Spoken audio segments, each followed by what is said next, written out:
दीदार आपका आंखों को इंतजार है, सरकार आपका आंखों को इंतजार है। बोले भागवत भगवान की।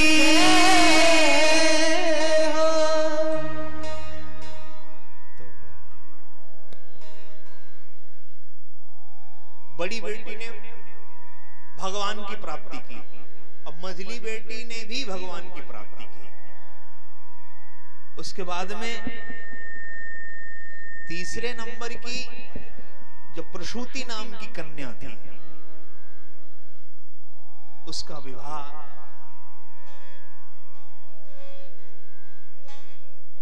दक्ष प्रजापति के साथ।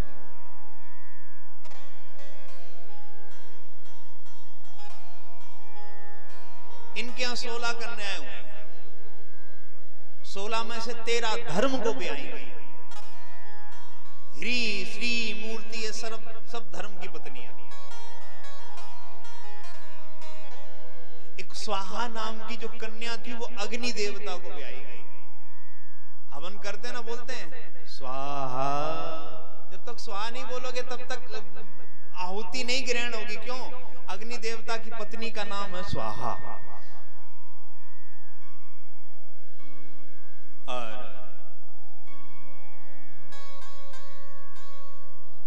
सुधा नाम की कन्या पितरों को भी आई। और जो सबसे छोटी सती थी तो भगवान शंकर को भी आई। तो सोचो, प्रसूति जो मनु महाराज की तीसरी छोटी बेटी है, उसके घर में जगन माता बेटी बन करके आई। शंकर जगत बंधु जगदीशा, जगत पिता शंकर दामाद बन करके आए। सोचो क्यों बन करके आए कि दंपत धर्म आचरण नीका। मनु महाराज का दाम्पत्य जीवन अच्छा था, इसलिए खुद परमात्मा की प्राप्ति हुई और बच्चों को भी परमात्मा की प्राप्ति हुई। तो ये तो बेटियों के बारे में रहा। मनु महाराज के 2 बेटा हैं।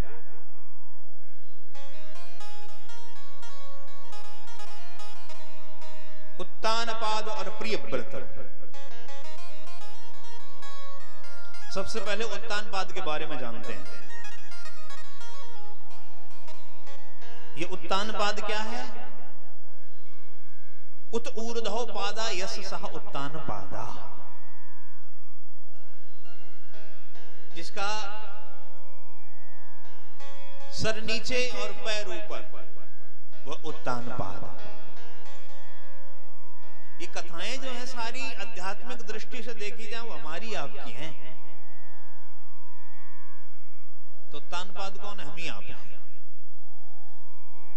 मां के गर्भ में हम सभी लोग उल्टे कह रहे हैं। कैसे होते हैं? उल्टे। और जन्म लेने के बाद में जब तक परमात्मा ना मिल जाए तब तक उल्टे ही रहते हैं।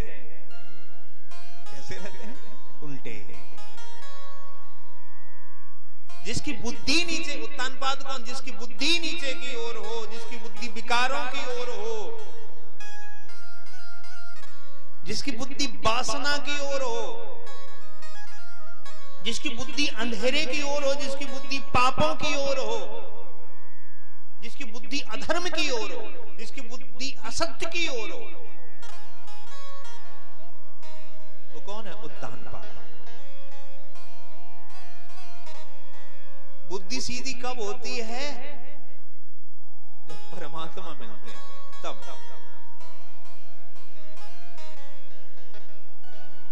उत्तानपाद की 2 पत्नियां,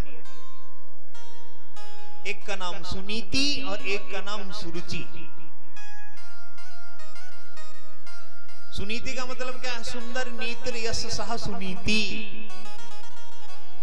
सुनीति कौन? जिसकी नीति अच्छी हो।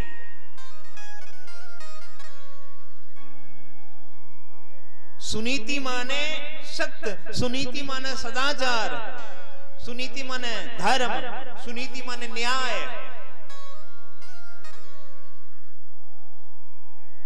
सुनीति माने ज्ञान, सुनीति माने सद्बुद्धि। सुनीति माने कौन? सद्बुद्धि। हम सभी लोग उत्तान पाद हैं और हम लोगों की भी दो पत्नियां हैं, एक सद्बुद्धि और एक मनमानी बुद्धि। दूसरी पत्नी कौन थी? सुरुचि। सुरुचि का मतलब क्या है? वैसे सुंदर रुचि कहते हैं, जो रुचियों के अनुसार जीवन जिए। सुरुचि, सुरुचि मतलब होता सुंदर सुंदर मीठे मीठे भोग। सुरुचि का मतलब क्या है? सुंदर सुंदर मीठे मीठे भोग। सत्य को, न्याय को, धर्म को, सदाचार को कोई घर में रखना चाहता है? अपने अंदर कोई आज के समय में सत्य रखना चाहता है? किसी से फोन करो, पूछो कहां हो? बैठा घर में। क्या करे? चौराहे पे खड़े। बताओ, कोई न्याय की बात नहीं करना चाहता है, सत्य पर कोई चलना नहीं चाहता, न्याय की बात कोई करना नहीं चाहता, धर्म पर कोई चलना नहीं चाहता, सदाचार, सत्कर्म। अंदर क्या रखना चाहते? मीठे मीठे भोग। बस अच्छा खाने को मिले, पहनने को मिले, रहना। और डल्लब का गद्दा हो। क्या हो? डल्लब का गद्दा। बस बढ़िया खाए हुए को मिले, काम करने की कोई ना कहे। अच्छा, सर्दी में तो बहुत से लोग, उनके तो खोपड़ी में जुआ पड़ जाएंगे, कपड़ों में जुआ पड़ जाएंगे, नहाया नहीं होगा बहुत सोने तो। अब ज्यादातर युवा पीढ़ी देखो कौआ स्नान करती है सुबह सुबह। युवा पीढ़ी जो है ना, कौआ स्नान करती। कौआ को देखा? पानी में जाएगा, ऐसे ऐसे मुंह कर लेगा बस। भाई जितना समय तुम्हें मुंह धुलने में, खोपड़िया के बाल धुलने में लगता है, उससे कम समय लगेगा, उससे कम समय लगेगा स्नान करने में। और एक बार स्नान कर लो तो पूरे दिन सर्दी नहीं लगेगी, और कौआ स्नान वाले की पूरे दिन सर्दी ना छूटेगी। तो सुनीति कौन? सद्बुद्धि। असुरुचि कौन? मनमानी बुद्धि, जो रुचियों के अनुसार जीवन किए, जिसके जीवन में दमन और निग्रह नहीं है। दमन और निग्रह।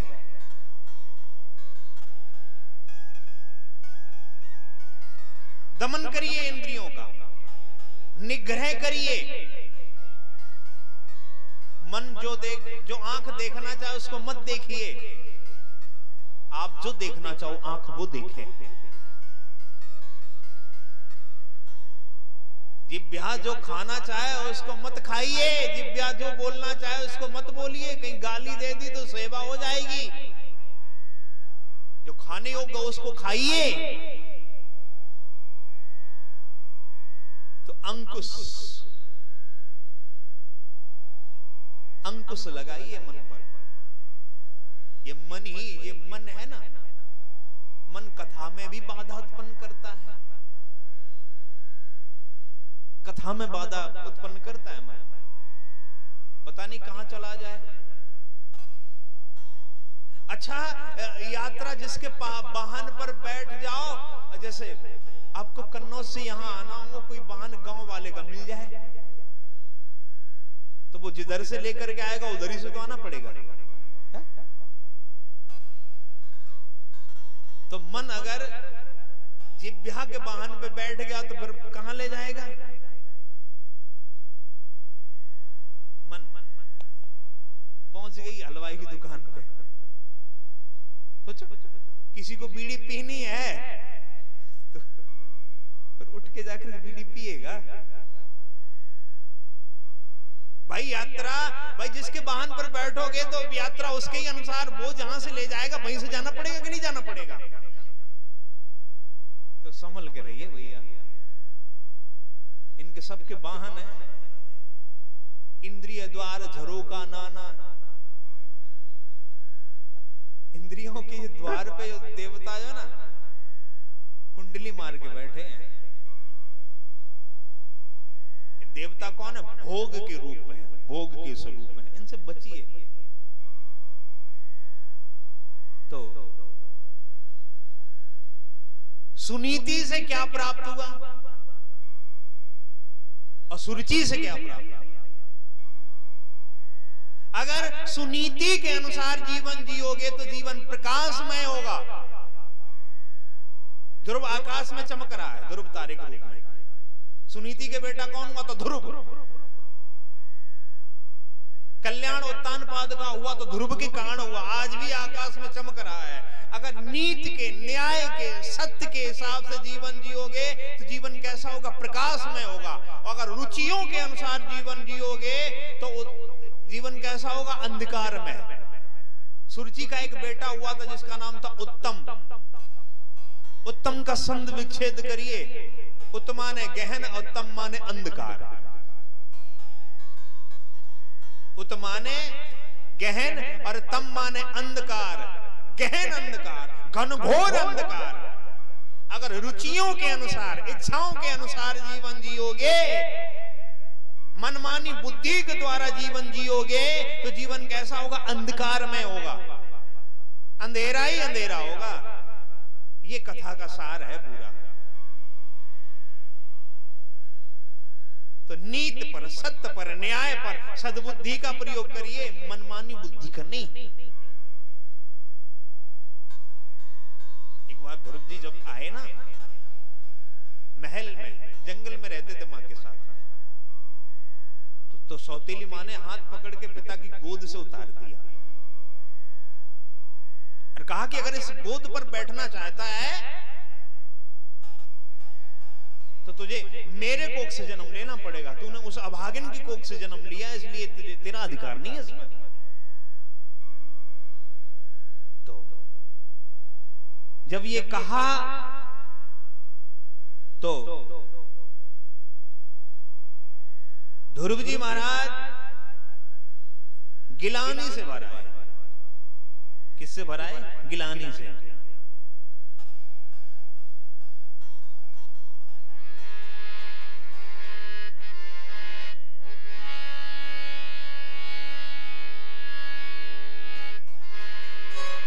ध्रुव सा गिलानी जपे वो हरि नाम।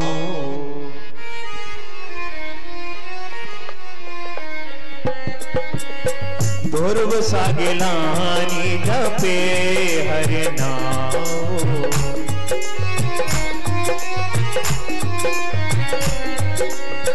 पायो अचल अनुपम छाओ।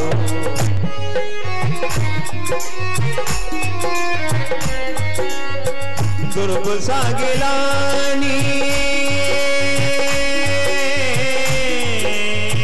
ध्रुव सा गिलानी जपे हरि नाम।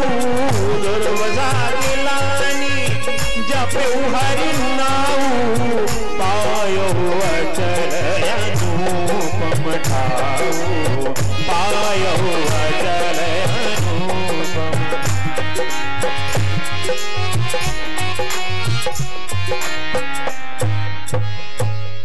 ध्रुव जी ने तपस्या की ना, गिलानी में भराए थे। सौतेली माँ ने जब डांटा, घर आए, माँ के आंचल से लिपट गए तो माँ ने समझाया कि वो तेरी माँ है। कौन सी माँ? सौतेली माँ। अपनी माँ से कई गुना ज्यादा अधिकार होता है सौतेली माँ का। डांट दिया, फटकार दिया तो गलत भाव उसके प्रति हृदय में मत लाना। उसने मेरी माँ को गाली दी, मैं क्षत्रिय राजकुमार और कोई मेरी माँ को गाली दे, मैं कैसे सहन कर लूं? माँ, आपको उसने अभागिन कहा। उन्होंने कहा, मैं, सुनीति बोली, मैं कब सौभाग्यशालिनी हूं, मैं तो अभागिनी हूं। मैंने तुझे तेरे पिता का परिचय नहीं दिया, उसने परम पिता के बारे में बता दिया। सुरुचि ने क्या कहा था कि तपसा आराध्य पुरुष, आराध्य पुरुष, आराधना करो परम पुरुष की। अब वो जब मिल जाए तो कहना कि अब की बार सुरुचि के गर्भ से मेरा जन्म। तो बेटा जब परम पिता के बारे में उसने बता दिया है तो परम पिता ऐसी पदवी प्रदान करते हैं जिससे उतरना नहीं पड़ता। कहां मिलेंगे मां? हरि व्यापक सर्वत्र समान। भगवान समान रूप से सभी जगह है। जितना बैकुंठ में उतना यहां भी है, और जितना यहां भी है उतना ही यहां भी है। इसके अंदर अंतर बहिर्वस्थितम। जो कुयोगी होते हैं, योगी अंदर ढूंढ लेते हैं, कुयोगी बाहर ढूंढते हैं। सच्चे योगी होते हैं ना, वो अंदर ही परमात्मा को ढूंढ लेते हैं। जो कुयोगी होते हैं वो इधर उधर ढूंढते हैं। उनको मरघट में भूत दिखाई देता है, मंदिर में भगवान दिखता है, जबकि वो सभी जगह तो मरघट में भी है। तो ध्रुव जी के जन्म जन्मांतरों की जो साधना थी वो जागृत हो गई। और जंगल में जब गए तो नारद जी की नजर पड़ी। पूछा, बेटा लताओं में पताओं में क्या खोज रहे हो? का परमात्मा को। तो नारद जी ने कहा कि बेटा जंगल में परमात्मा नहीं, जंगली जंतु रहते हैं, जानवर रहते हैं, नाश्ता कर जाएंगे। लेकिन ध्रुव जी ने कहा कि मेरी मां ने कहा भगवान का निवास सभी जगह है, तो क्या शेर चीता भालू में परमात्मा का निवास नहीं है? जैसे ही ये बात कही तो नारद जी गदगद हो गए कि इसका विश्वास पक्का है। फल किसको मिलता है? जिसको विश्वास होता है। अब विश्वास नहीं, विश्वास हो फलदायका। विश्वास नहीं तो फल नहीं मिलता। तो नारद जी ने ध्रुव जी को चेला बना लिया, ध्रुव जी को मंत्र दिया, द्वादशाक्षर मंत्र। द्वादशाक्षर मंत्र की नारद जी ने दीक्षा दी ध्रुव जी को।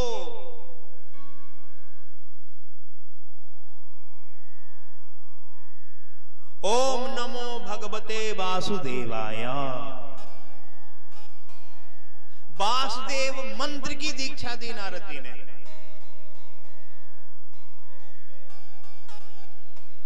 दीक्षा क्या है? दीक्षा किसे कहते हैं? कंठी गले में पहन ली हो, कंठी ले ली हो, दीक्षा है गई।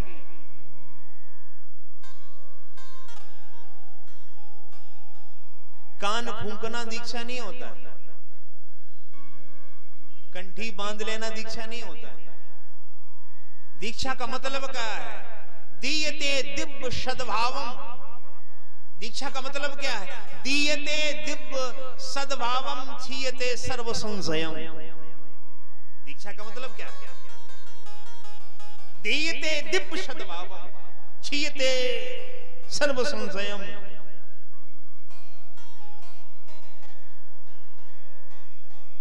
दीक्षा का मतलब होता है कि जैसे ही गुरु किया, और सच्चे गुरु के प्रभाव से जैसे ही दीक्षा ली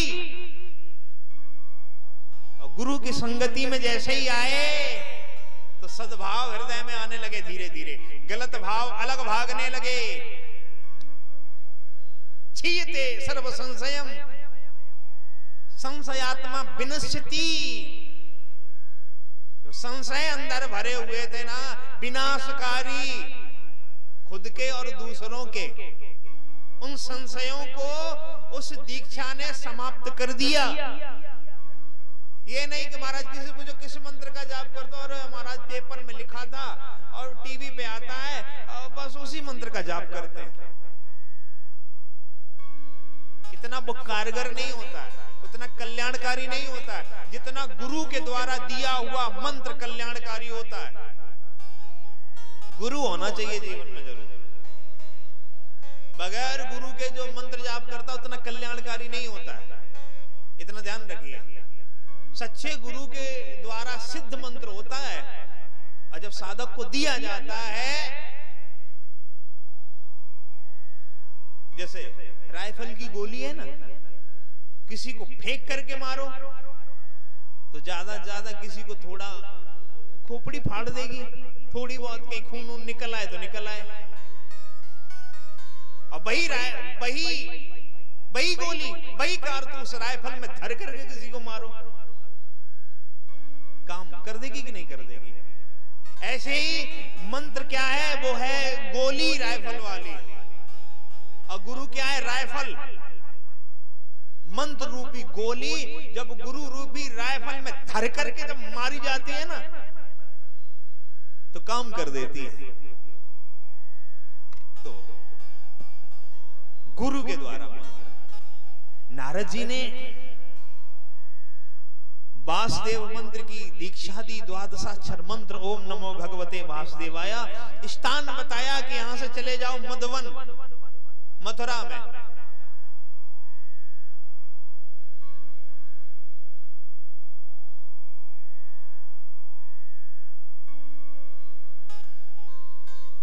तपस्या करना, चल पड़े। अब मधुवन में जाकर के तपस्या प्रारंभ की। पहला महीना तपस्या का चल रहा है। एक नियम लिया, कोई भी व्रत करो तो एक नियम रखना पड़ता, कोई ना कोई नियम। क्या नियम किया?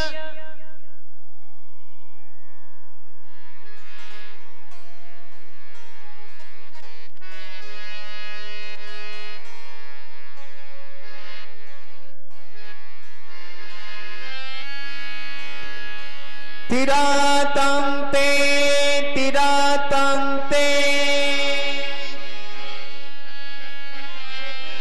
कपित्त बदरासना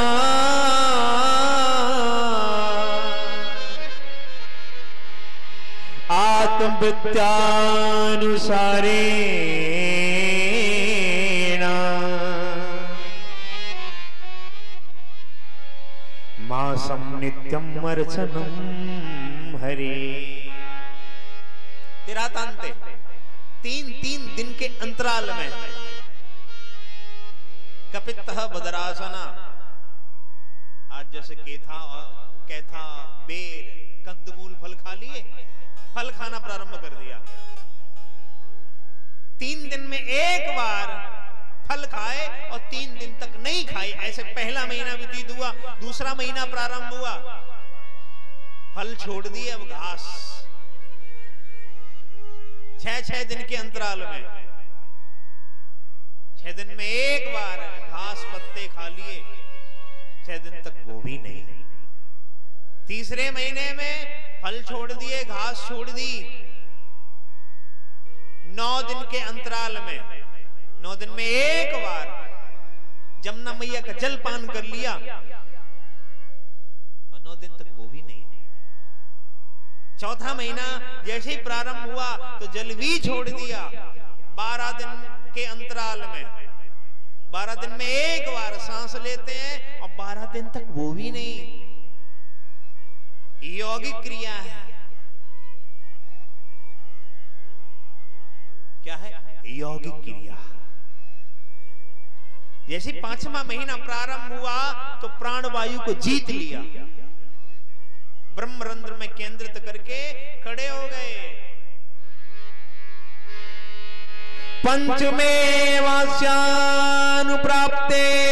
जित श्वासो निपात मजा।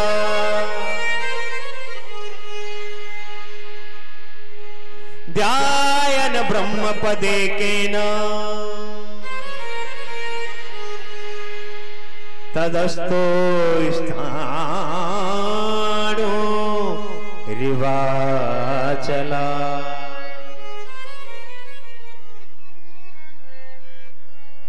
जब प्राणवायु जीती, देवता घबराए, भगवान के पास में आए। नैवं विदामा भगवान प्राणरोधम। प्रभु मेरी प्राणवायु अवरुद्ध हो गई, मेरी रुक रही है, दम घुट रहा है। भगवान ने कहा दोत्तान पादिर मई संगत आत्मा, उत्तान पाद नंदन मेरी संगति में आ गया। इसलिए उसकी प्राणवायु व्यक्ति से समष्टि में परिवर्तित हो गई, व्यक्ति से समष्टि में। एक व्यक्ति ने रोकी तो सबकी रुक गई। मधुबन में मेरे सरकार गए,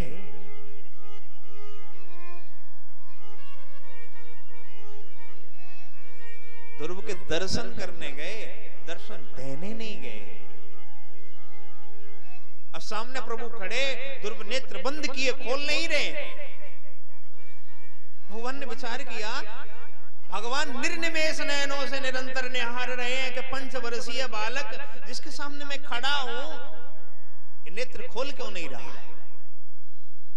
देखा कि अपने अंतःकरण में मेरी श्याम सरोरु झांकी का दर्शन कर रहा है। तो अंतःकरण वाली झांकी जैसे ही विलुप्त की तो हठास बलात् नेत्र खोल दिए। अब भगवान देखे ध्रुव को, ध्रुव देखे भगवान को, कोई काउ से बातें ही नहीं कर रहा। अब ध्रुव जी मन में विचार कर रहे कि माता जी से, गुरु जी से अनेकों प्रश्न किए, लेकिन एक प्रश्न नहीं कर पाए। जब भगवान सामने आ जाए तो फिर कैसे स्तवन कैसे करना चाहिए, स्तुति कैसे करनी चाहिए, वंदना कैसे करनी चाहिए। भगवान समझ गए खेलने कूदने पढ़ने लिखने की आयु, भाई टॉफी चॉकलेट वाली अवस्था। तपस्या कर रहे, 5 वर्ष का बालक क्या जाने स्तुति करना। तो 5 जन संख लिया, कपोलों से स्पर्श करा दिया। पै स्पर्श वालम कृपया कपोले। तो महाराज गीता का, वेदों का, उपनिषदों का महाराज गुह ज्ञान प्रकट हो गया। और 12 श्लोकों में ध्रुव जी महाराज ने स्तुति की। यो अन्ता प्रवेश्य माम वाचमिमं प्रसुप्तां संजीवयत किल शक्तिधरा सुधाम्ना अन्यास्त हस्तचरणा श्रवणा तुगादी प्राणान्नमो भगवते पुरुषाय तुभ्यम्। हे प्रभु, आपने मेरे अंतःकरण में प्रवेश करके मेरी सोई हुई वाणी को जगा दिया है। आप केवल वाणी को ही शक्ति नहीं देते हो, शरीर में जितनी भी इंद्रियां हैं उन समस्त इंद्रियों को बल पराक्रम कौन दे? आप ही देते हो। अब माया के वशीभूत होकर के कोई कामधेनु गाय के सामने बैठ करके बकरी का दोहन करे, कल्प वृक्ष के नीचे बैठ करके आक धतूरे की पूजा करे, समझो उसकी बुद्धि मारी गई है, मति मारी गई है। बड़ी प्यारी स्तुति कर रहे हैं। भगवान ने कहा जिसके लिए आया है उसके बारे में तो कह नहीं रहा है। जा पहले 36,000 वर्षों तक राज सुख भोग, अंत में तो मेरे लोक को आना।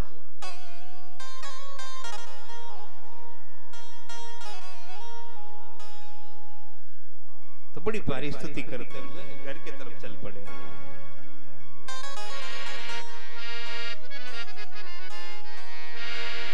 लग जाएगी लगन धीरे धीरे,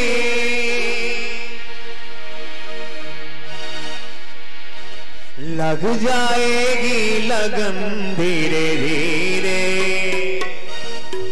मस्ती में झूमते हुए, तालियों की सेवा करती हुए, सांवरे से होगा मिलन धीरे धीरे, सांवरे से होगा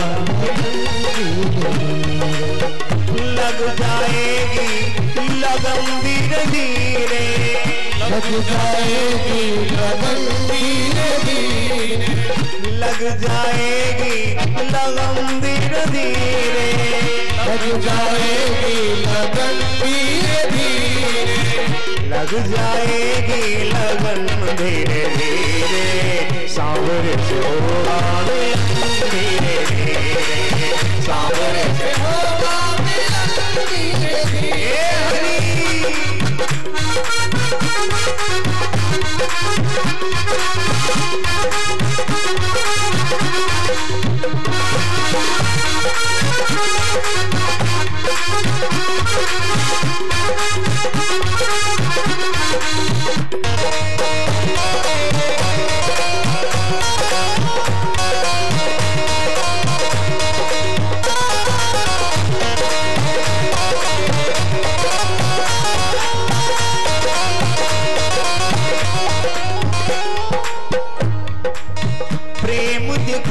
तू मीरा के जैसा प्रेम दिखा तू मीरा के जैसा प्रेम दिखा तू मीरा के जैसा प्रेम दिखा तू मीरा के जैसा कर ले भरोसा कर्मा के जैसा कर ले भरोसा कर्मा के जैसा प्रेम दिखा तू मीरा के जैसा दिखा तू मीरा के जैसा कर ले भरोसा कर्मा के जैसा कर ले भरोसा कर्मा के जैसा जुड़ जाएगा ये मंदिर धीरे जुड़ जाएगा ये मंदिर धीरे जुड़ जाएगा ये मंदिर धीरे जुड़ जाएगा ये मंदिर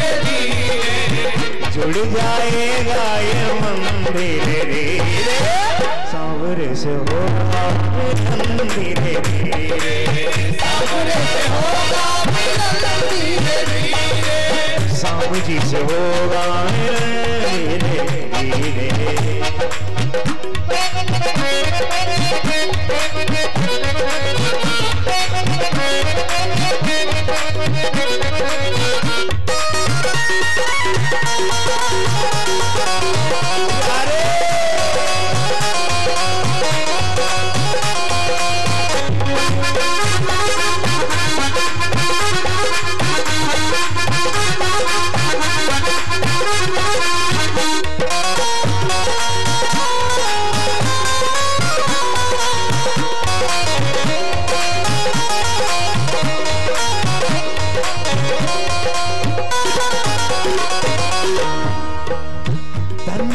बन के आया था हारी धन्ना का बन के आए हारी धन्ना का बन के आया था हारी धन्ना का बन के आया था हारी खेतों की जिसने की थी रखवारी जिसने की थी रखवारी धन्ना नाम का एक जाट था, उसकी खेतों की रखवाली करते थे मेरे प्रभु।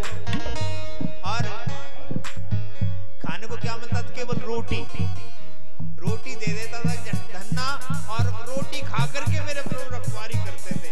ऐसा भाव लाओ तो सही हृदय में, सच्चे बनो तो सही। धन्ना का बन के आया था, धन्ना का बन के आया था खेतों की जिसने की थी रखवाली, जिसने की थी रखवाली खिल जाएगा चमन धीरे धीरे, खिल जाएगा चमन धीरे धीरे, खिल जाएगा चमन धीरे धीरे, खिल जाएगा चमन धीरे धीरे, खिल जाएगा चमन धीरे धीरे। आलसी मत बनो, तालियों की सेवा करते हो। सांवरे से होगा मिलन धीरे धीरे, सांवरे से होगा मिलन धीरे धीरे, लग जाएगी लगन धीरे धीरे, लग जाएगी लगन धीरे धीरे, सांवरे से होगा मिलन धीरे धीरे, होगा मिलन धीरे धीरे।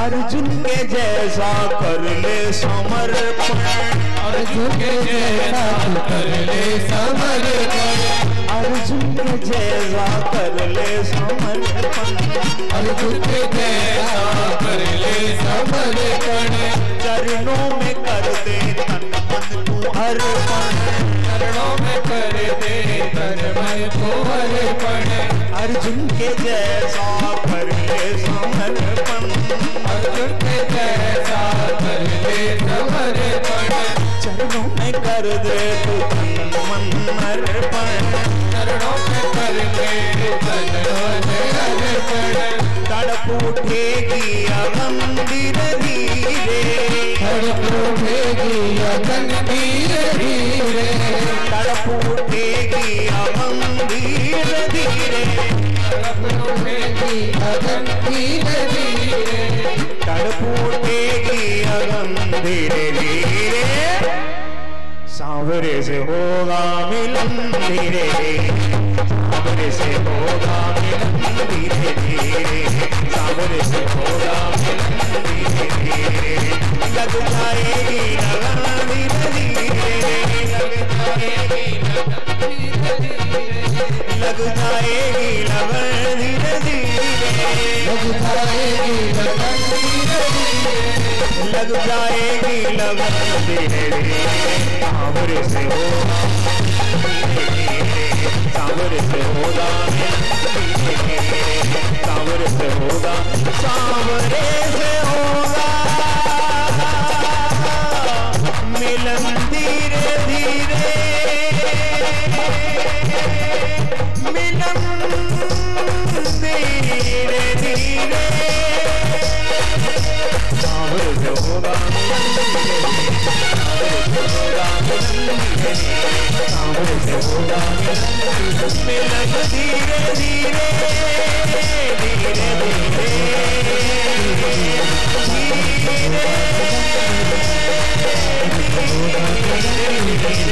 धीरे सांवरे से होगा मिलन धीरे धीरे,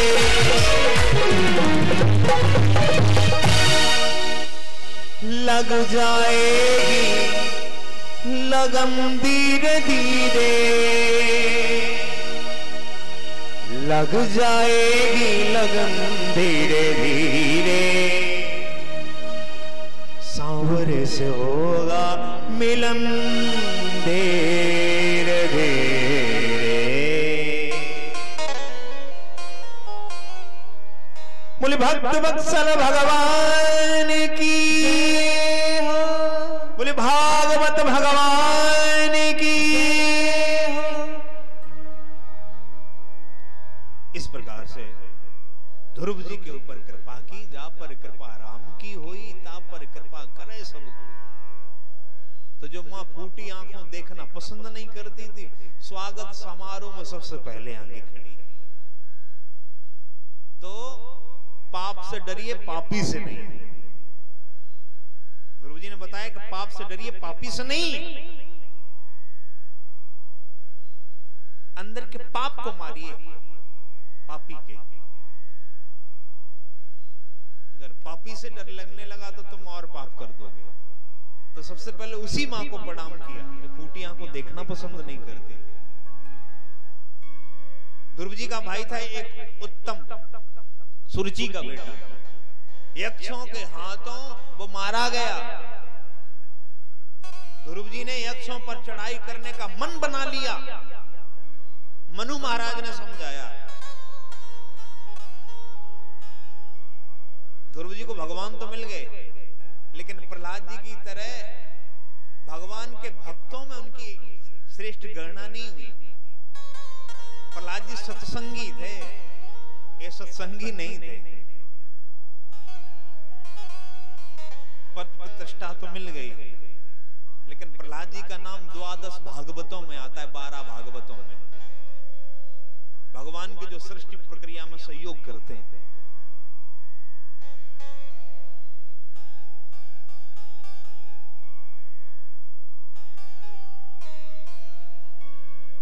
मनु महाराज के दूसरे बेटा है जिनका नाम है प्रियव्रत।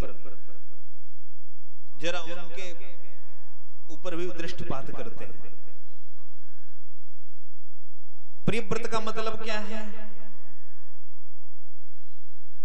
प्रिय माने है श्रेष्ठ, व्रत माने प्रतिज्ञा। जिसने अपने जीवन में श्रेष्ठ प्रतिज्ञा की हो वो है प्रियव्रत। अच्छा, इन्होंने क्या प्रतिज्ञा की? एक दिन इन्होंने विचार किया कि ये रात्रि क्यों होती है। सोचो कैसा विचार किया कि रात्रि क्यों होती है, रात्रि नहीं होनी चाहिए। तो एक तेजोमय रथ का निर्माण कराया और उस पर बैठ गए।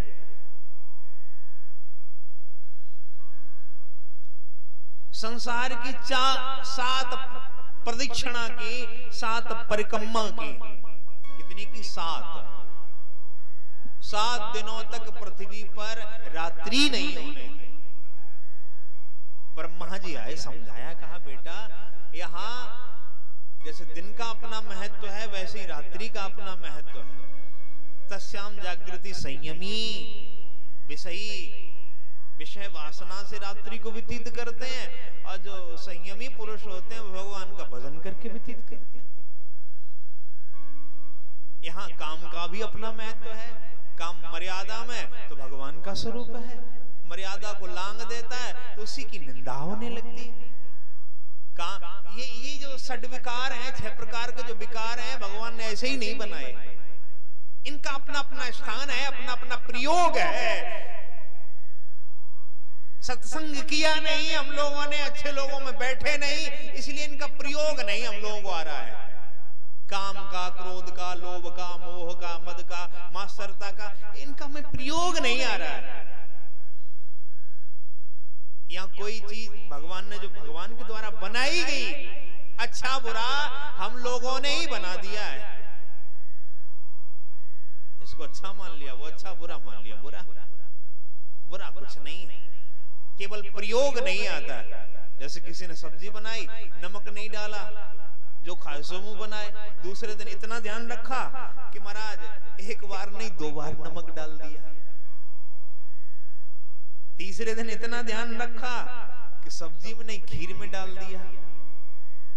चौथे दिन थैली फेंक दे। और समस्या इस नमक की थैली से है, नमक से है, उस नमक की थैली से थोड़ी है। तुम्हारी बुद्धि से समस्या है। ये तुम्हारी बुद्धि जो खराब है, जिस बुद्धि से तुम्हें नमक का प्रयोग नहीं आ रहा है कि नमक का प्रयोग कहां कितना करना है, किसमें करना है। ये नमक तो उदाहरण है। ये जो षड्विकार हैं, इनका प्रयोग कब कहां कितना करना है। ब्रह्मा जी की बात मानी तो पृथ्वी 7 भागों में बट गई। 7 द्वीप, 7 समुद्र बट गए, हो गए। यहीं से बंटवारा प्रारंभ हो गया। देख रहे हो, बंटवारा ही चल रहा है। यहां तक लोगों ने रंग तक बांट लिए। क्या बांट लिए? रंग। कोई भगवा पीला पहने तो जब दूर से ये हिंदू है, क्या कहते हैं, रंगों से। कोई हरा पहन ले, ये मुसलमान है। हरा पेन भर ले, हरा झंडा भर लगा दे। ऐसी मती मारी गई है हम लोगों की। रंग तक बांट लिए, रंगों का बंटवारा कर दिया। अच्छा एक बात बताओ, सब्जियां तो सब हरी हैं, सब्जियां तो सब हरी हैं, तो सारी हरी सब्जियां मुसलमानों को हो गई, तुम्हारे पल्ले केवल गाजर पड़ी है।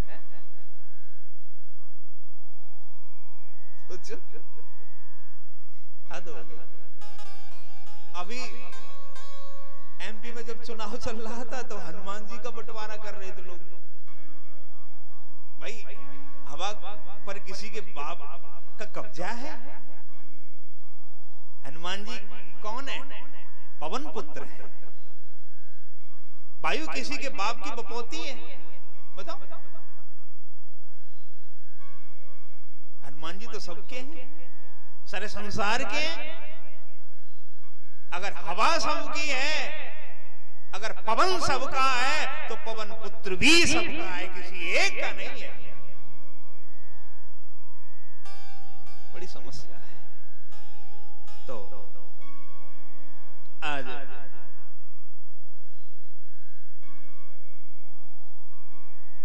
पहला दीप जम्बू दीप। प्रियव्रत महाराज का 7 बेटा था। एक एक दीप एक एक बेटे को दे दिया। जम्बू दीप आग्नेन्द्र को दिया। इनका विवाह पूर्व चित्ती अप्सरा के साथ में हुआ। इनके 9 बेटा हुए। इन्होंने जम्बू दीप के 9 भाग कर दिए। एक एक भाग एक एक बेटे को दे दिया। कितने खंड कर दिए? 9 खंड कर दिए। तो पहला खंड था अजनाभ खंड। बड़े बेटा थे नाभि, नाभि को दिया। इनका विवाह मेरु देवी के साथ हुआ। संतान जल्दी नहीं हुई, भगवान की आराधना की, भगवान प्रकट हो गए। तो नाभि महाराज इतने प्रसन्न हो गए कि वाणी मूक हो गई, कुंठित हो गई, बोल नहीं पा रहे हैं। ब्राह्मणों ने कहा कि आपके समान बेटा चाहते हैं। तो भगवान ही नाभि राजा के यहां मेरु देवी के गर्भ से ऋषभ के रूप में प्रकट हुए। बोले ऋषभ देव भगवान की। ऋषभ भगवान की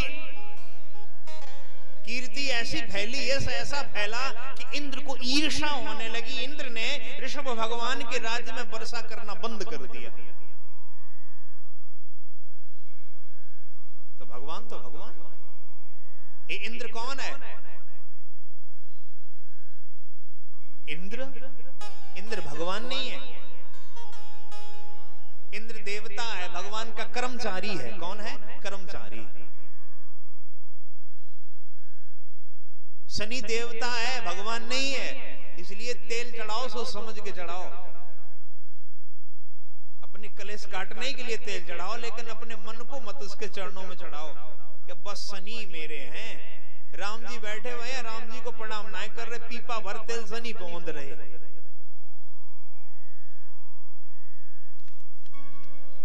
भगवान एक ही है। अगर दूसरे होते तो ये नहीं कहते मनुज महाराज से कि आप सरस खोजो कहां जाई, अपने जैसा कहां से ढूंढ के लाऊं, कोई है ही नहीं दूसरा। जो राम जी है वही श्याम जी है। केवल अंतर कितना है? बंसी हटा लो तो अंतर नहीं है। अंतर कैसे पहचानो? केवल नेत्रों से। राम जी के गंभीर और उनके चंचल हैं, चपल है। नेत्रों से केवल पहचान होगी बस।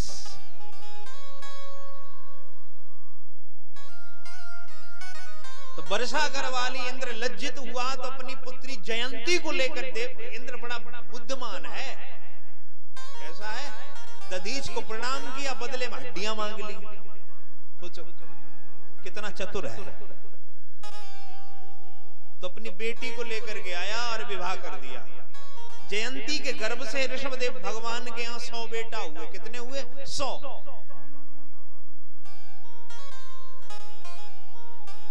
दिन में राजपाट संभालते, रात्रि को जब घर आते तो बच्चों को संभालते, उपदेश देते। अच्छा, यहाँ ऐसे कितने लोग बैठे हैं जो सांझ को अपने परिवार को बैठा करके पूछते हैं कि आपने क्या किया, आपने क्या किया, आप कहां गए? समीक्षा कोई करता है? पूछता है कोई?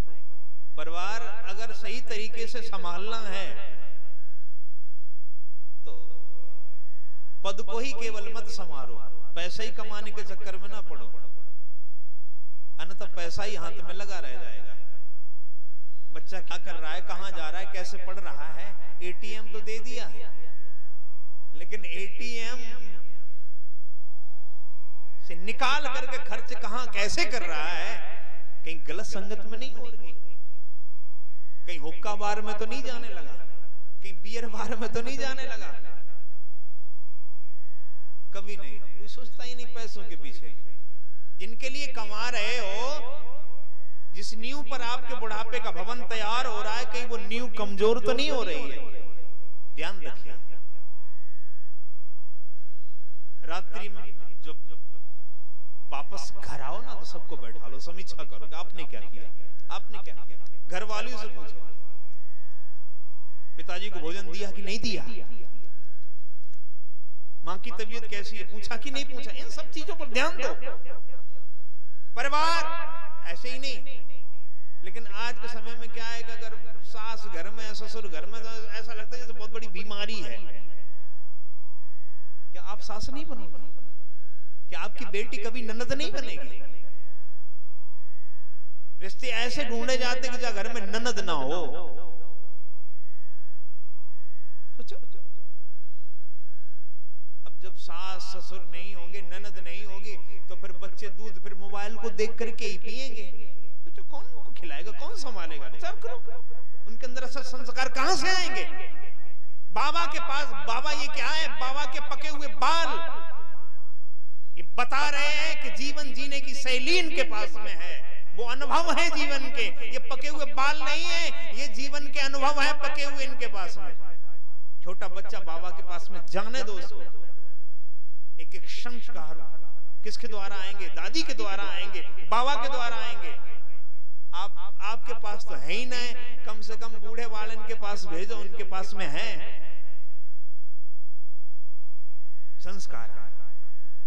तो जब समझाया, बैठाल करके समझाते हैं, तो महाराज 99 बेटा उसी समय घर छोड़ करके चले गए। नेत्रों के सामने जो 9 बेटा बैठे थे वो नवयोगेश्वर कहलाए। कवि, हरि, अंतरिक्ष,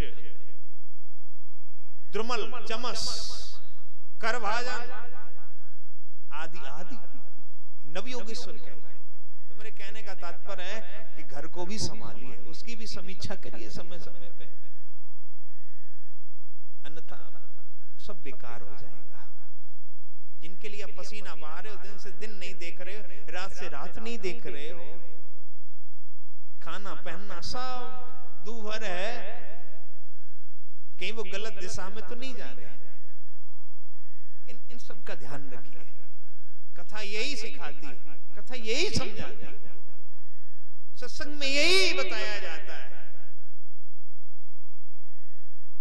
पढ़ लिख करके डॉक्टर इंजीनियर बन जाओगे, पैसा कमा लोगे, जीविका चला लोगे, जीवन नहीं चला पाओगे। भाई टेट करना पड़ता है पढ़ाने के लिए, पीएचडी करनी पड़ती है, बीएड बीटीसी करनी पड़ती है। और किसके? किसी सच्चे अच्छे गुरु के सन्निधि में जाना पड़ता है। तो अगर जीवन जीना है, जीवन चलाना है, तो सत्संग करना पड़ेगा। 99 बेटा घर छोड़ करके चले गए, बचे भरत जी।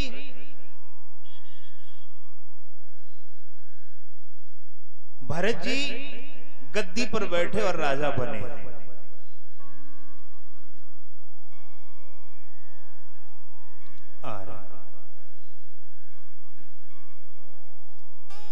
जब भरत जी राजा बने,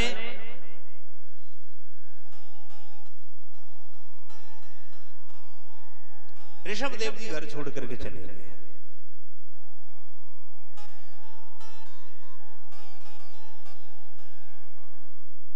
भरत जी के यहां 5 बेटा हुए। भरत जी की पत्नी का नाम है पंचजनी।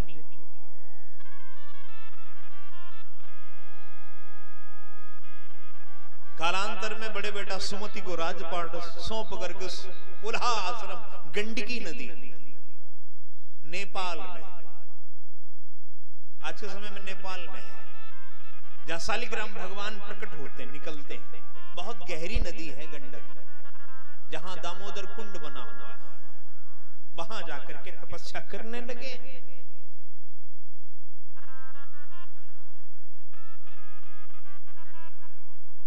एक दिन की बात है कि एक गर्भवती मृगी जलपान करने के लिए उस गंडक के किनारे आई। तब तक किसी सिंह ने दाढ़ लगाई, तो मृगी ने छलांग लगाई। तो इसके प्रसव ने, गर्भ ने जल में ही बहते धार में ही जन्म ले लिया। मरगी उस पार गई, मर गई। उसका नन्हा प्रसव, उसका बच्चा बहता हुआ जा रहा था। संत का हृदय पिघला, बच्चे को उठाया, बाहर लाए, पत्तों को जला करके उसे तपाया।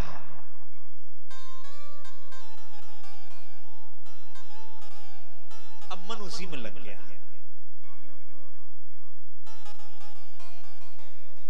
मन किस में लग गया? उसके मृग के बच्चे में। देखिए, जीवों पर दया करिए। भैंस पालिए, लेकिन मन भैंस में मत रखिए बांध करके। भैंस को कुछ हो जाए तो आपको भी अटैक पड़ जाए, ऐसा मत करिए। तो बच्चा जैसे ही बड़ा हुआ, कालांतर में मृगों का झुंड आया, तो उसने देखा कि घर परिवार समाज वाले कहां बाबा जी के चक्कर में पड़े हुए।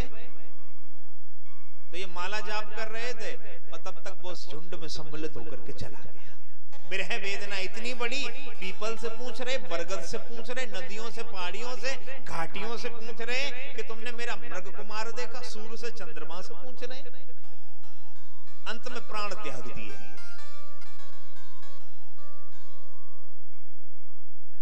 और अंत्या मति सहगति, कल मैंने बताया था, अंत में जिस चीज का स्मरण करोगे तो भगवान आपको फिर वही योनि प्रदान करते हैं। जैसे फांसी लगने वाले हो तो पहले पूछ लिया जाता है क्या चाहिए, तो वो जो कहता है उसको वो वही चीज दी जाती है। ठीक उसी प्रकार से भगवान भी मरने वाले की इच्छा पूर्ण करते हैं। तो मृग में ध्यान गया, मृग बने। अच्छा, मृग बनने का तो एक कारण ये है, दूसरा कारण क्या है? भरत जी ने जो भजन किया वो मनमाना भजन किया। कैसा भजन किया? मनमाना। भजन करने की भी 3 सीढ़ियां हैं। भजन करने की कितनी सीढ़ियां? 3 सीढ़ियां। पहली सीढ़ी क्या है? आदौ श्रद्धा। श्रद्धा आपके हृदय में जगे, साधु संगा। जब आपके हृदय में भजन करने की इच्छा जागृत हो, श्रद्धा जगे, तो संतों का साथ करिए, सत्संग करिए, गुरु बनाइए। क्या करिए? गुरु बनाइए। अगर किसी का गुरु ना हो तो श्री गुरु चरण, अगर ना बना पाओ तो फिर हनुमान जी को ही गुरु मान लो। कृष्णम वंदे जगत गुरु, कन्हैया को गुरु मान लो, वो जगत गुरु है। अगर ना गुरु बना पाओ तो फिर इनको ही गुरु मान लो, हनुमान जी को गुरु मान लो।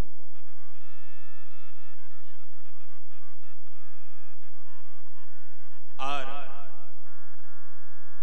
आधो श्रद्धा, साधु संगा, तब भजन क्रिया। हम लोग क्या करते हैं? श्रद्धा जगी, भजन करने लगे, हरे कृष्ण हरे राम हरे कृष्ण, तो फिसलने का। फिर भरत जी एक सीढ़ी छोड़ गए तो मृग बनना पड़ा। अब मृग बनने के बाद में फिर मानव शरीर में आना पड़ा, 2 जन्म।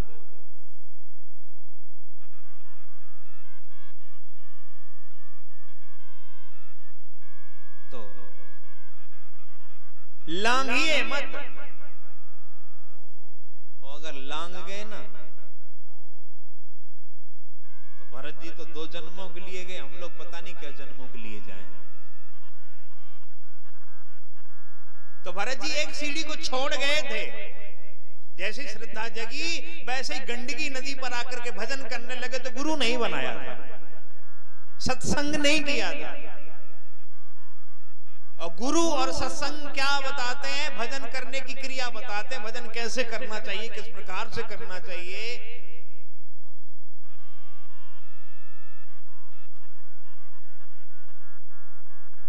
तो इसीलिए मृग बनना पड़ा।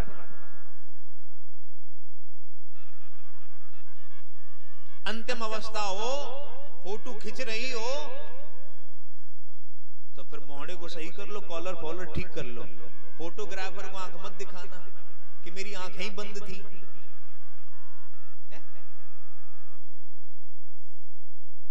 उससे कुछ मत कहना। चित्त पर चितचोर का चिंतन जले, चिंता न जले गाय भैंस बैल की कुत्ते की। देखो कुत्तों पर कृपा हो रही है। बूढ़े बाप को सोफा पर नहीं बैठाएंगे, कुत्ते को बैठाएंगे।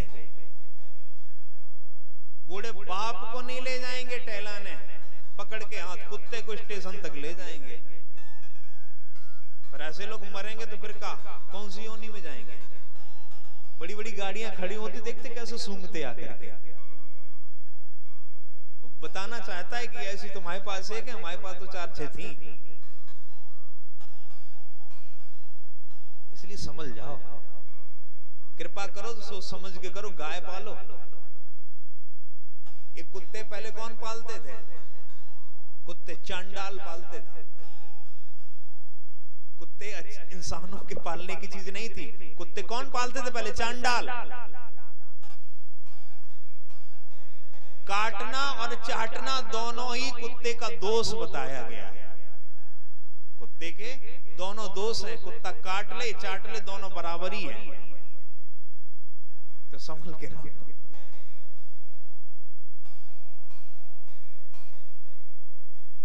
तो जब मृग बने तो पूर्व जन्म की याद ज्यों की त्यों प्रभु से विनती कर रहे हैं, प्रभु एक मौका और दो। अचानक भगवान की कृपा से जंगल में वृक्षों के घर्षण से हवा चलने लगी भयंकर, वृक्षों का घर्षण होने लगा और जिससे दावाग्नि प्रकट हो गई। जंगल धू धू करके जलने लगा, सारे जीव जंतु भाग गए छोड़ करके। और भरत जी ने कहा कि ये भगवान की कृपा है। उसी आग में अपने आप को भस्मीभूत कर दिया और तीसरा अवसर मिला, अंगरा गोत्रीय ब्राह्मण के यहां जन्म हुआ।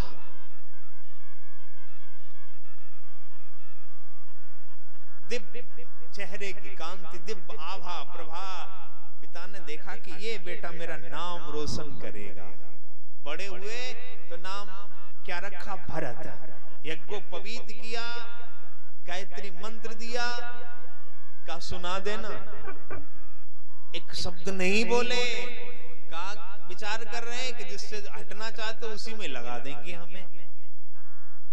का आज गायत्री मंत्र, फिर कल रुद्री, फिर संगीता, फिर वेद, फिर विवाह पद्धति, फिर कहेंगे जाओ जजमानों के यहाँ जजमानी करो। इसमें लगना नहीं चाहिए उसी में लगाएंगे। तो एक शब्द नहीं बोले तो पिता ने कहा ये तो जड़ है। क्या कहा? ये तो जड़ है। एक शब्द जब नहीं बोले तो यही से इनका नाम क्या पड़ गया? जड़ भरत। माँ बाप पधार गए तो फिर जानते हो आज के समय में घर में कोई दिव्यांग बालक हो तो फिर भाई भतीजे कैसा व्यवहार करते हैं सबन को पता है। रात्रि का रखा हुआ भोजन मिलता, अंत में घर से निकाल के खेतों पे रख दिया। एक डकैत ने मन्नत मांगी थी माता काली से कि मां एक संतान हो जाए, नरबलि चढ़ाऊंगा। अब भैया उसके घर में एक संतान हो गई। कभी कभी अंधे के हाथ में बटेर लग जाए तो संतान है गई, पकड़ ला कोई मिले हष्ट पुष्ट संतुष्ट बास वही को बलिदान। और कोई मिलो ना, यही मिल गए। पकड़ के लाए गए, नहलाए धुलाए गए, सजाए गए धजाए गए और भद्रकाली के सामने ला करके खड़े कर देंगे। बलि की सारी औपचारिकताएं पूर्ण। हाथ में खड़ग लेकर के सरदार जैसे ही खड़ा हुआ, मारने के लिए तैयार हुआ। माता भद्रकाली घबराई, कहा कि ये ज्ञानी एक श्रेष्ठ ब्रह्म ज्ञानी का बलिदान करने के लिए जा रहे, मारने के लिए जा रहे। अगर आज इसको कुछ हो गया तो मेरा माँ का मेरा मातृत्व कलंकित हो जाएगा। फिर कौन मुझे मानेगा? मूर्ति फट गई, भद्रकाली प्रकट हो गई, बोली काली मैया की। हाथ से तलवार छीन करके और डकैतों के सर कलम कर दिए।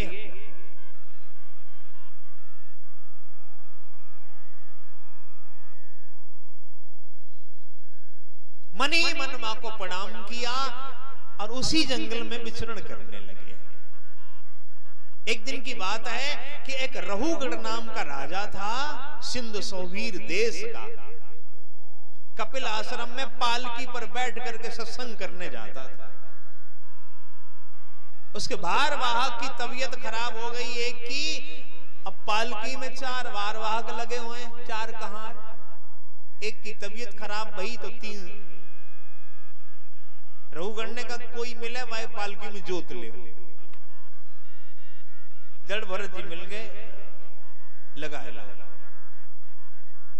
अब जड़ भरत जी देख करके चलते हैं, देख करके 10-5 कदम दूर का देख करके चलते हैं। सज्जन लोग कैसे चलते हैं? देख करके चलते हैं कि किसी का अपमान ना हो जाए, किसी से मैं गलत ना बोल दूं, मुझसे किसी का घाटा ना हो जाए। सज्जनों का संसार ही परिवार है, वासुदेव कुटुंबकम। और दुष्टों का तो खुद का घर नहीं है। दुष्ट सगे बापों को ना छोड़े और उनकी तो बातों का करें, और उनकी तो बात ही का करी जाए।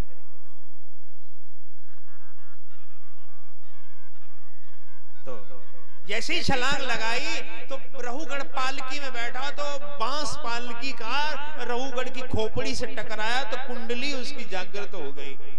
भारवाह को तुम्हें चला नहीं जा रहा है? कान बोले महाराज हम तो ठीक चल रहे, जब बाबा जी आए ना ये बड़ी उछल कूद कर रहे। तो झांक करके देखा,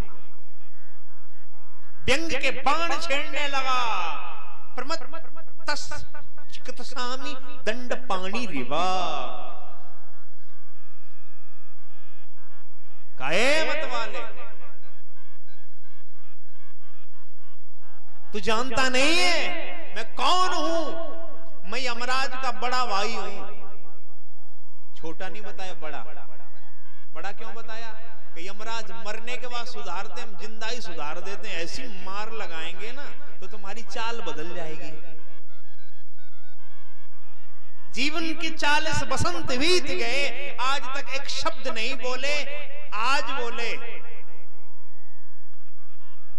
शास्त्रों में बोलने से मना किया गया है। अब बोलने की आवश्यकता भी नहीं। व्यक्ति का व्यक्तित्व, कृतित्व, चिंतन, स्वभाव, चरित्र, उसकी उपस्थिति, उसका आचरण ही, उसका आचरण, उसकी उपस्थिति ही पर्याप्त होती है। अच्छा व्यक्ति समाज में बैठ जाए तो सन्नाटा सा छा जाता है। चर्चा होती हो और अचानक व्यक्ति विशेष बैठ जाए तो महाराज मक्खी की आवाज आती है।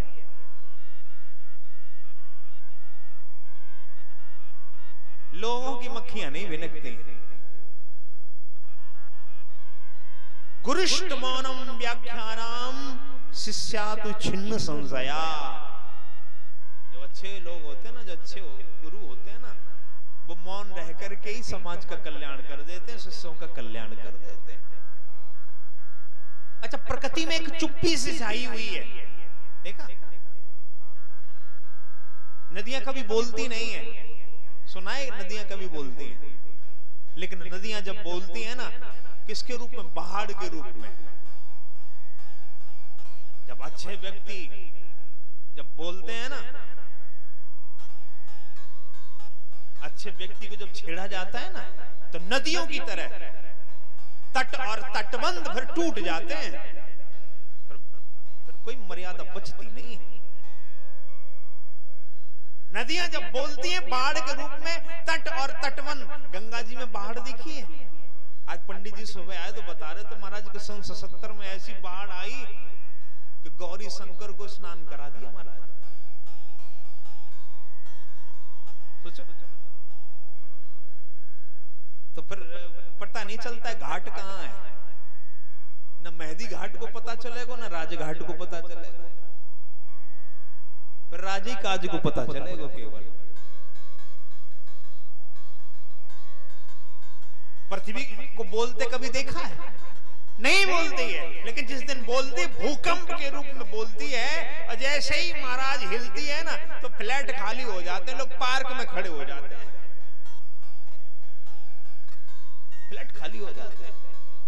आकाश को कभी बोलते देखा? नहीं बोलते देखा। और जब बोलता ना ऐसा गड़गड़ाता है ना, तब देखते अरे आज गड़गड़ाए रहो। तो ये आदमी आज के समय में निकम्मे हैं, जब बगैर सोचे ही बोलने लगते हैं। जब बोलने का अवसर मिले तब बोलो।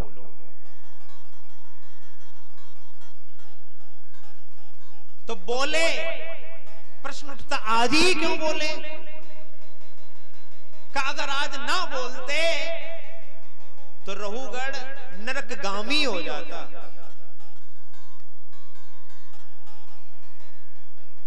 और इसलिए बोले कि संत कब बोलते हैं कि संतों को जब सुनने वाला मिले तब बोलते हैं।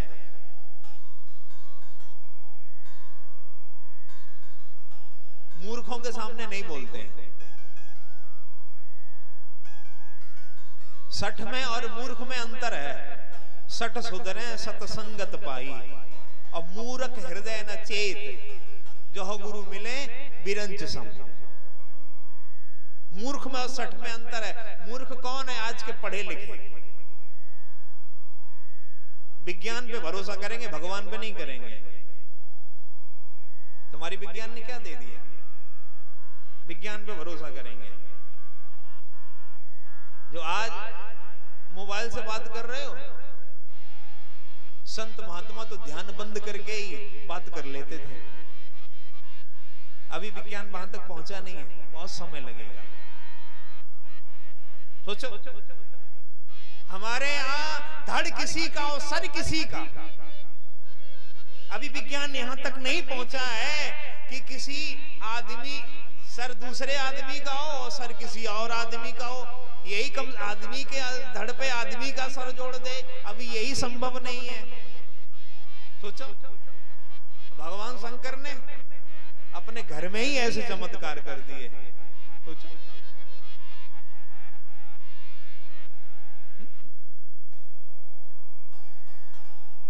ये यहां तक अभी पहुंचेगी नहीं। अभी विमान कामक विमान था, ना कोई उसमें ईंधन लगता था, ना कोई ड्राइवर। अब बगैर ड्राइवर वाले चालू तो भैया, लेकिन ईंधन तो लगे वहां में कुछ ना कुछ।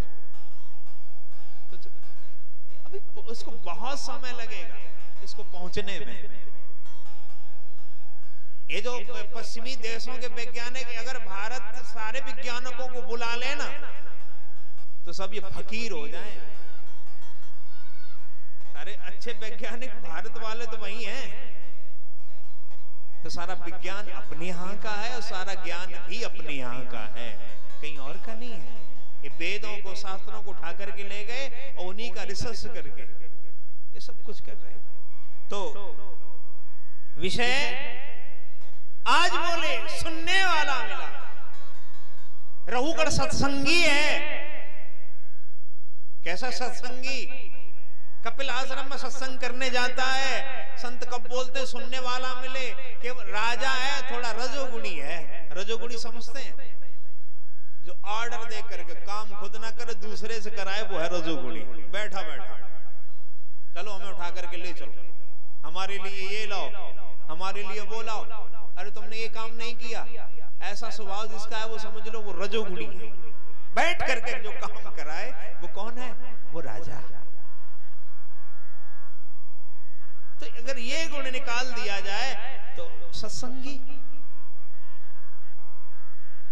आज ना बोलते तो संतों की बदनामी हो जाती। रहुगढ़ बोलता जाता रहुगढ़ के बोलने से जड़ भरत जी पर कोई असर नहीं पड़ता, लेकिन ये नरक में जरूर चला जाता। तो लोग क्या कहते कि कपिल आश्रम में सत्संग करने वाला राजा जिसकी पालकी को कांधा श्रेष्ठ ब्रह्म ज्ञानी ने दिया, वो नरकगामी हो गया। इसलिए बोले। कहा तयोदितं व्यक्तिमवि प्रलब्धम भरत समय सादत वीर भारा।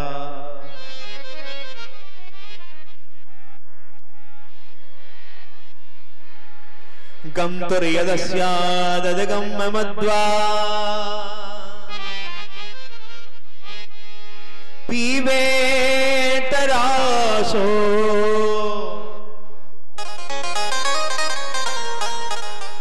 नविदम प्रवादा। दंड देने की बात कैसे कर रहे हो? राजा ने कहा मैं तुझे दंड दूंगा। कहना मैं जन्म लेता हूं, ना मैं मरता हूं, ना मैं मोटा होता, ना पतला होता हूं। मैं तो एक चिन्मयी आत्मा। जैसे ही आत्मा की बात सुनी, जैसे ही वेदांत भरे वाक्य राजा के कान में पड़े, तो पालकी से झांक करके देखने लगा तो कंधे पर ब्रह्म सूत्र। कस्तम निगूढ़ सचरसि दुजाना। का कौन हो हे द्विज? कंधे पर पड़ा ब्रह्म सूत्र बता रहा कि आप ब्राह्मण हो, लेकिन कौन हो? कहीं कपिल ही तो नहीं हो? निगूढ़ गूढ़ रूप से अपने आप को इतना छुपा करके इस पृथ्वी पर ढोल रहे हो, कौन हो? मुझे किसी का डर नहीं लगता, किसी देवी का ना किसी देवता का डर लगता तो केवल ब्राह्मण के अपमान का। ब्राह्मण अपमान करने वाले को ही नष्ट नहीं करता, कुलम समूहम दहती। देखा, कृष्ण का पूरा कुल ही समाप्त हो गया ब्राह्मणों के अपमान से। डर लगता है। तो जड़भरत जी बोले हैं तो हम भी पंडित, लेकिन इतने खतरनाक नहीं है जितना तुम हमें समझ रहे हो। क्या कहना चाहते हो? क्या आपने कहा कि ना मैं जन्म लेता, ना मैं मरता हूं, ना मोटा होता हूं, ना पतला होता हूं, मैं चिन्मयी आत्मा हूं। जैसे किसी ने चूल्हा चिताया, बटलोई रखी, उसमें जल डाला और जल गर्म हुआ, चावल डाल दिए, भात बन गया। ठीक इसी प्रकार से किसी के शरीर को यातना दो तो इंद्रियां दुखी तो मन दुखी। जब मन दुखी होगा तो क्या आत्मा दुखी नहीं होगी? एक नंबर के तुम मूर्ख हो राजन। अकोविदा कोविद बाद बादान। आत्मज्ञानियों के बीच में बैठ करके आत्मा की बातें जरूर सीख गए हो, आत्म तत्व तो है क्या ये नहीं जानते। ये आत्म तत्व है क्या ये तुम नहीं जानते। आत्मा कैसी? आकाशवत, जहां तक शून्य दिखाई दे वो आकाश। आत्मा को किसी ने देखा है? अब कोई कहे कि तलवार से आकाश के दो टुकड़े कर दिए, कोई कहे कि जला करके आकाश को राख कर दिया, कोई कहे एक चुल्लू जल फेंका। ये जो कोहरा कट रहा है ना, एक चुल्ली वालो जल है, आकाश ही टप टप चोरो है। कोई मान लेगा बात उसकी? तो कहा कि सुख दुख का भोक्ता कौन है? कहा मन। मन की अनुकूलता में सुख, मन की प्रतिकूलता में दुख। आत्मा कैसी? स्फटिक मणि की तरह। स्फटिक मणि में कोई रंग नहीं होता है, ऐसे ही स्फटिक मणि को जिस पुष्प के पास में रख दो, उसी जैसा पुष्प होगा, जैसे रंग का वैसा ही रंग आ जाएगा। इसलिए तुम तो छोटे सिंध सौवीर देश के राजा हो, हम तो राजाओं के भी राजा थे। सप्तदीप वसुंधरा पर एक छत्र राज्य था, नाम था भरत। संतों के चरणों में सच्चा मन लगा दो, किसी का अपमान मत करो, सारे जीवात्माओं में परमात्मा का दर्शन करो, कल्याण हो जाएगा। गदगद हो गया राजा। कुंडली जागृत हो गई।